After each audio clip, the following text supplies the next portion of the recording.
Good evening and welcome to Reel to Reel. I'm Father Dave McGowan, and Belle has this evening off. The Delaware Valley is rich in history, and it's rich in Catholic history as well. This evening we're going to take a look at one aspect of it, the history of the Black Catholic community. Later in our program, we'll be talking to two members of that community, and now we're going to take a look at some aspects of Black Catholic life in our area. Almost 30 years before the American Revolution, the first baptism of a Black Catholic was recorded in Pennsylvania. Several years later, Old St. Joseph's Church in Philadelphia was the scene of the first Black baptism in Philadelphia. During the same era, two Philadelphia churches were founded, St. Mary's and St. Augustine's, that counted among their parishioners many Black Catholics. The populations of these parishes greatly increased in 1790 with the arrival by boat of some 500 Santa Dominicans. The arrival of the first Black religious in the Archdiocese of Philadelphia was occasioned when Black Catholics in Philadelphia petitioned for their own school. Later, Bishop John Newman granted that request by opening a school at Old St. Joseph's Church.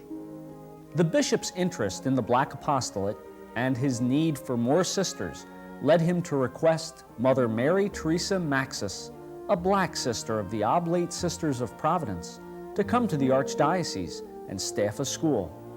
Mother Teresa was a co-foundress of the Oblate Sisters of Providence, the first all-Black religious order in the United States. But in the 1840s, she was requested by a Father Gillet to help establish a religious order in Michigan. She later became the Mother Superior of that order as well. And that order was the Sisters of the Immaculate Heart of Mary, one of the largest in the Archdiocese of Philadelphia. During the Civil War, the Oblate Sisters of Providence came to Philadelphia to teach at the school founded by Bishop Newman. During this time, the first Black woman to enter religious life, Mary Brown, joined the Oblate Sisters. The order served in the Archdiocese for 8 years, leaving because of racial prejudice and a lack of support. Catherine Drexel, who founded the Sisters of the Blessed Sacrament, was instrumental in assisting the development of Black vocations in the U.S. She did this by advising the foundress of a Black order and by encouraging young Black women to enter Black religious orders. She also supported financially the establishment of the first Black parish in Philadelphia, St. Peter Claver. It was at that church that Father Augustus Tolton became the first Black priest to celebrate Mass in Philadelphia. St. Peter Claver was also the place where the first Black priest assigned to work in the Archdiocese, Father Joseph Burgess of the Holy Ghost Fathers, served. He also taught at the Holy Ghost Seminary in Cornwalls Heights. St. Anne's Parish in Bristol was where the second Black priest in the Archdiocese, Father Archibald Derricks, began working in 1927. These historical figures were the beginning thrust of a Black religious life in the Delaware Valley that is best illustrated by some surprising numbers. From 1860 to 1899, about 12 Black religious have been associated with the Delaware Valley. Between 1910 and 1949, a total of 47 Black people from our area have entered religious life. And in the 36 years since 1950, more than 300 Delaware Valley Blacks have answered a call to religious life. One reason for this explosion in vocations was the rapid growth of the Catholic Church in the Black community. In 1940, there were 5,000 Black Catholics in Philadelphia. Today, there are more than 40,000. These Black priests and brothers from the Delaware Valley presently serve the Catholic Church throughout the nation and around the world. And a few years ago, the first Black permanent deacons were ordained in the Archdiocese of Philadelphia. Brothers, sisters, priests, and deacons all have historically answered God's call and will continue the proud tradition of serving His church and His people.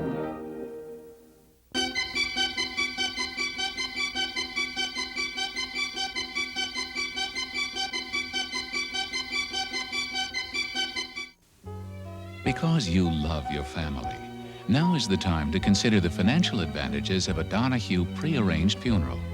The caring, sensitive people of the Donahue Funeral Home invite you to discuss with them in the privacy of your home the many advantages of an inflation-protected Donahue prearranged funeral. With prearrangement, you can fix the cost of a funeral at today's prices permanently and gain peace of mind for yourself and your family. And that's what living is all about. From the river to the ocean and everywhere in between, the Diocese of Trenton lives in its parishes, people, homes, and schools. And the Monitor newspaper is your way to keep aware of the renewal of the diocese. Lively features, accurate news reports, and columnists with something to say.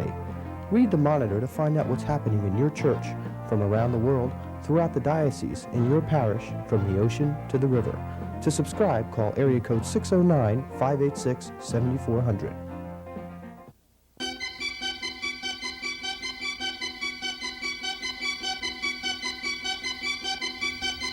Welcome back, everyone. Joining me now in the studio is Father Rayford Emmons, who was ordained in 1974. He's an assistant pastor at St. Teresa of the Child Jesus Parish in Mount Airy section of Philadelphia. With Father Emmons, we have Sister Pat Chappell. Sister is a member of the Religious Order of the Sisters of Notre Dame, Dunham Moore. She works in the drug program known as Shalom, which services children of the Archdiocese of Philadelphia who have difficulty with drug and alcohol abuse. Welcome. Oh, thank you. Okay. So exactly what is the Black Catholic community celebrating this year? Okay, on Sunday, February 16th, 1986, the Black Catholic community is celebrating the 125th anniversary of Black Catholic religious working in the Delaware Valley. Now this is quite some celebration. Is it confined just to that Sunday? No, it began a little bit earlier this year, around September, when we were notifying some people locally about the celebration. There have been several articles written in the Standard and Times as well as in the Philadelphia Tribune, which is the black community newspaper, to kind of update people on this history. We started with a retreat for our own clergy and religious group to let them know about that, and later this year we want to do a couple more things to let people know about the celebration. Now surely there have been Black Catholics in this Delaware Valley long before 1860. So why is 1860 a pivotal year? Okay, 1860 is when the first black sister came into the Archdiocese to work here. Her name was Sister Marie Teresa Maxis, and she was the co-founders of two religious orders. The first religious order was in 1829, called the Oblate Sisters of Providence in Baltimore, and the second religious order, to the surprise of everyone, is our present IHMs. And she helped found that religious order, and she is considered one of the co-founders of it. And when she did come to the Archdiocese on the invitation of Bishop John Newman in 1860, she came also with another black sister. Sister Pat, how does it make you feel as a black sister to be celebrating 125 years of presence of black sisters in the Delaware Valley? Well, I certainly am enthusiastic about it, but I also think it helps the larger Black Catholic community, as well as the Catholic community, know and realize and understand that as Black Catholics, we have been an integral part of the church ever since the very inception of the Catholic Church. And I think for those of us in the Archdiocese of Philadelphia, it even narrows it down more to say that, in fact, black religious men and women have either come through and or are presently working in the Archdiocese of Philadelphia. So I'm really pleased and enthusiastic about it. I'm hopeful about it, but I think it also lets folks understand and know, once again, that we have been here and we will continue to be here. How large is the Black Catholic community in the Delaware Valley? Okay, roughly it's 57,000 people. There are about 40,000 in the Archdiocese of Philadelphia. And it's been some rapid growth over the last few years. In 1950 or 1940, there were 5,000 black Catholics. In 1966, 40,000 black Catholics. But there hasn't been much growth since that time. There still are about 40,000 black Catholics. In our first segment, we were introduced to some of the clergy and religious who have come out of the black community. Mm-hmm. What would you say the total number of black Catholics who have gone into the religious from our own area would be? Roughly about 400 people have been associated with religious life. That's an amazingly high number. What would you say some of the biggest contributions and accomplishments have been in the black Catholic community? Okay. I would say that among religious, and Patty would probably have her perspective on this too, but I think among religious there has been at least 4 black women who've been associated with Philadelphia who have been foundresses of religious orders. One of those was a racially mixed religious order. 2 of them were. There have been at least 5 or 6 women who've been mother superiors of religious orders.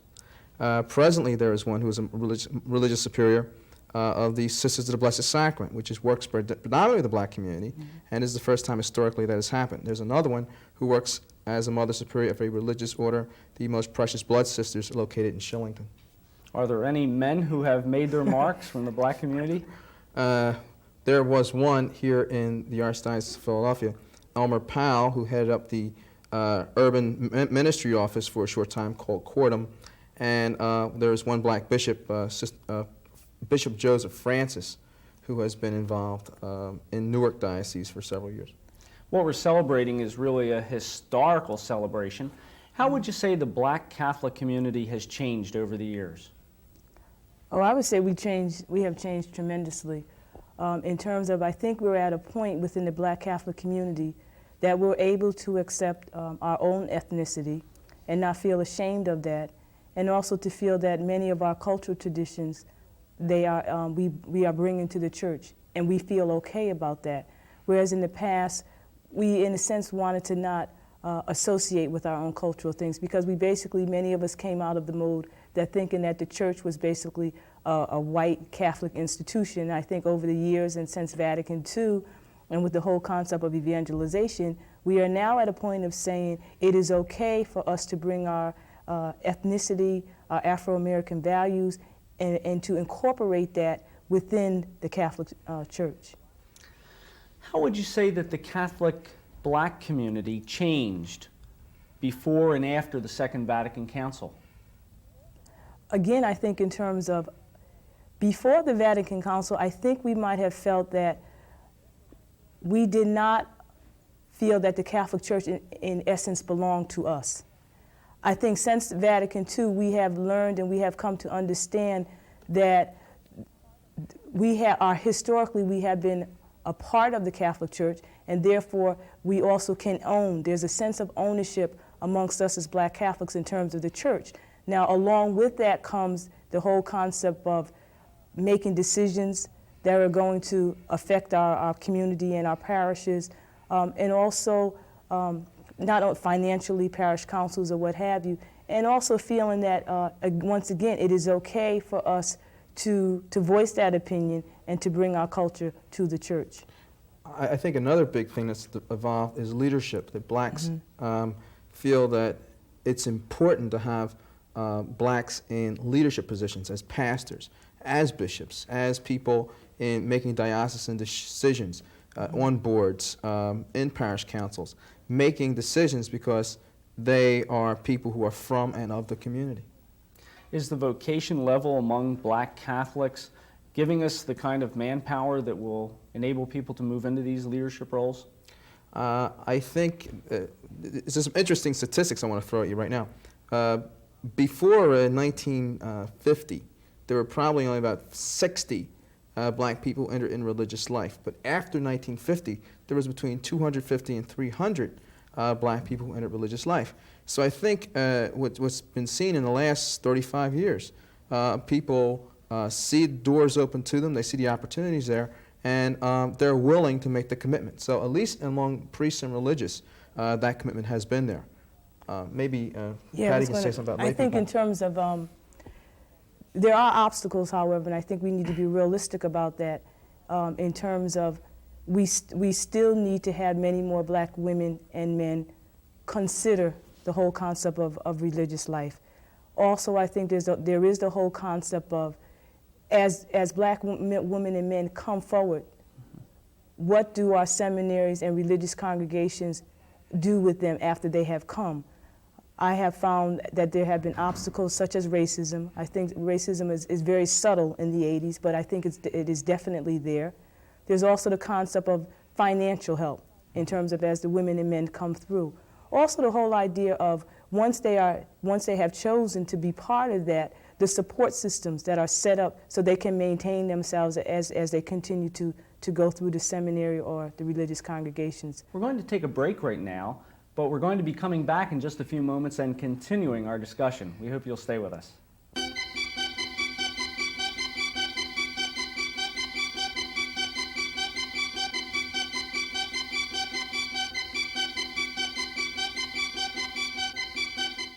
May 2nd, 1986, and you're just beginning the experience of a lifetime on the 1986 Reel-to-Reel Tour of Europe. Join Father Dave McGowan for a 16-day visit to places you've heard about but thought you'd never see. The mystique of Milan, luxurious Lucerne, bustling Munich, exciting Innsbruck, romantic Venice, the culture of Florence, and of course Rome, including a papal audience. All this and much more is part of the all-inclusive package. For a brochure and more information, call 215-565-7070. Charity in Action is a heartwarming sight. In South Jersey, the House of Charity relieves hardship for thousands of men, women, and children. Through its agencies, retarded children receive special education. Medical treatment goes to the poor. Concerned workers care for the elderly. Young people are counseled on drug and alcohol abuse. And the physically handicapped receive training. Support the House of Charity in South Jersey and touch someone's life with love.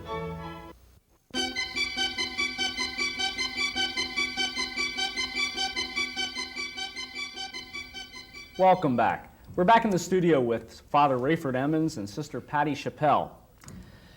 In the course of history in the church in Philadelphia and in the Delaware Valley, the white community was really touched very much by the role of the ethnic parish as waves of immigrants came into the United States. Did the black community have the same type of experience with an ethnic parish? Yes, in the Archdiocese of Philadelphia, between 1886 with the founding of St. Peter Claver Parish and several other parishes up until around 1915, 1916, there was the actual creation of ethnic parishes for blacks. There was a little difference, however, between the black ethnic parish and the white ethnic parish. Number one, it was to give a place where blacks had gathered to have their culture and their association with each other reinforce their faith. It was also done because of discrimination. Some people, however, say that that might have been another reason why white ethnic parishes were formed too. Because of discrimination between different nationalities? Yes. But one of the things that has happened since that time is that the general faith of the leaders of the church at the time was that the second or third generation of white immigrant would eventually move into and become a part of the general Catholic population. There would be no need for the ethnic parish. There was some type of faith that that would happen with black parishes. But what happens is that there seems to be an opposite trend taking place, where both blacks and white ethnics are saying that they really don't mind having ethnic parishes, even though they may be the second or third generation of their particular group. I think the other thing also to add to that, Ray, would be the fact that the reason why ethnic parishes also were successful in the past is because many times they brought their own priests, religious, with them. Whereas within the black Catholic community, we had not that opportunity to experience that until within the 60s and 50s when we started having black religious men and women be professed and ordained. How would you say that the black ethnic parish was different from different white ethnic parishes? Well, I would just say that the one thing, the biggest difference I see is what Sister Pat said about the lack of opportunity that many blacks had to enter into religious orders that would have allowed black religious to become leaders. In those days, I mean, up until Vatican II, the only recognized leader in the Catholic community was the priests and the sisters. That was it. Lay people had very little say. And it just seemed like it was almost a plan to keep blacks out of that area of leadership. And that has, for that reason, it's always put black Catholics at a disadvantage. Only, again, except the last 30 years where we've been able to catch up a lot because religious orders and seminaries have opened their doors to black people. Well, white ethnic parishes were, in a sense, were able to maintain and help preserve the culture of the ethnic groups that they were serving. Did the black ethnic parishes help to maintain and to preserve a black culture in the same way? I would say no, not in the past. And again, that has to do with the fact that the leadership who were in those parishes were not people of color. So therefore, they were not necessarily exposed to the kinds of cultural experiences, the kinds of lifestyles that black people came from. I think now what has happened is you are beginning to see that more and more black people are beginning to feel much more comfortable with who they are. We're also beginning to see much more of our own cultural values being implemented within the church. We also are in a position where we now have black religious men and women who are in positions to help to educate and bring our people, to bring our black Catholic people to the understanding that it is okay to be black and to be Catholic and to share both our cultural identity as well as our Catholicism. There are some who would probably say that the celebration of black Catholic history is divisive, is taking away from the unity of the church. Why a special celebration for this? Do you feel that that's true? No, I don't. For one, I had an experience when I was working in my very first parish, which was a very diverse cultural and ethnic parish. I went to visit the United Nations to go to a place to find out information from a situation that dealt with people of diverse groups in terms of how they brought people together. A fellow from the UN gave me a tour of the place, and at the end of it, he turned to me and he just looked at me and says, "I got a question to ask you." I said, "Well, what is it?" He says, "I'm really amazed that a Catholic priest would come to the United Nations and ask us how we bring people together." I said, "Well, why?" He says, "Well, because delegates to the United Nations are beginning to realize that we just can't organize politically or economically around common issues, but we have to have common ethical values. And when they look around for an institution or organization that's done that best in terms of organizing and bringing together people of diverse backgrounds and economic groups and nationalities, the Catholic Church has done it better than anybody else." He said, "Then you shouldn't be coming to us, we should be coming to you." And I think one of the things that the Catholic Church in the United States does not do is look how good a job we've done in bringing together diverse groups, and to really be proud of that and do it in a much more positive way, where we actually tell ourselves what we're doing and not be ashamed of the fact that we have done an excellent job of bringing people of diverse cultures who used to be immigrants to a better economic status, more tightly knit to each other, and to be productive American citizens. So when blacks are saying that they want to be a part of that tradition, they're only acknowledging what that guy from the UN seemed to see about us that we don't often see about ourselves. Well, you know, we talk about distinctions among people, and I think most whites can look at the white population and see many different distinctions among them. But for a white person, the black population seems to be a monolithic whole. Is that true, or are there distinctions there as well? It's definitely not true. There is certainly diversity of opinion, of thought, of practices amongst, say for instance, black Catholics. However, we do share, because of the color of our skin and our experiences of oppression, there is what you call the black experience. And that involves struggle, that has involved obstacles. And because of that, oftentimes we come together and we find that our differences are not so much around our culture, but it's around the method as to how we will, or the process as to how we will do something. But there certainly is diversity of opinion amongst black folks. And where do you think the black community can expect to go within the next 20 years? I see a couple of things happening. I think number one, there are 10 black bishops now. As of 20 years ago, there were none in the United States. So there's been the emergence of leadership at some pretty high levels. I think that there's going to be an increase in the number of religious vocations as blacks see more and more people committed to religious life. I think that the black Catholic population will continue to grow. The only danger I see in that, however, is that there are many priests and sisters who work in the black community who've got to become convinced that their religious faith ought to be spread and blacks ought to be a part of it.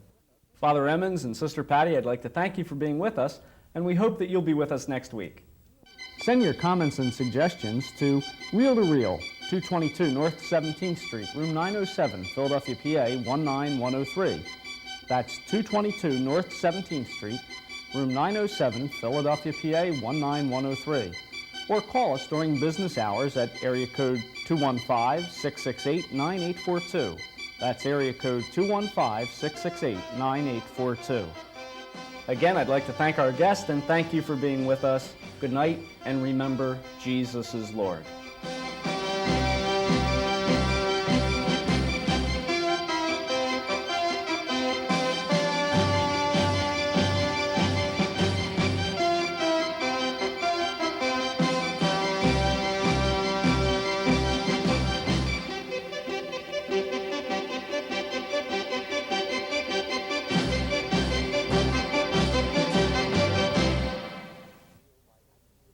Travel arrangements for Reel-to-Reel by Atkinson and Mullen Travel of Media, PA.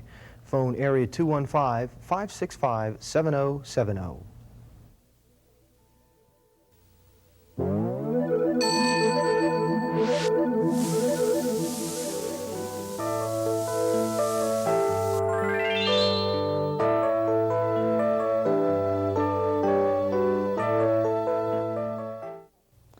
Did you ever want to read the New Testament?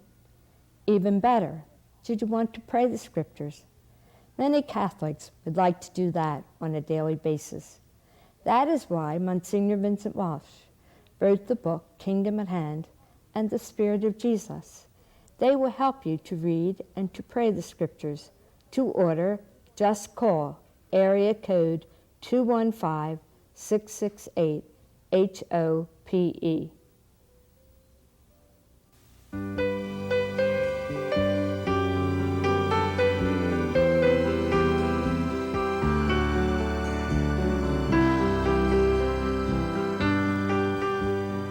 Many people find retirement isn't as much fun as they thought it would be. Too much time on their hands, too little to do. The Retired Senior Volunteer Program has thousands of opportunities for retired executives, housewives, engineers, teachers, whatever your skills or schedule. RSVP has something to fit anyone's interests. You can do what you want, when you want to do it, and still enjoy your well-earned retirement. What's your problem? Let's see. Let's figure this out. You've learned a lot in your life. Share the experience of a lifetime.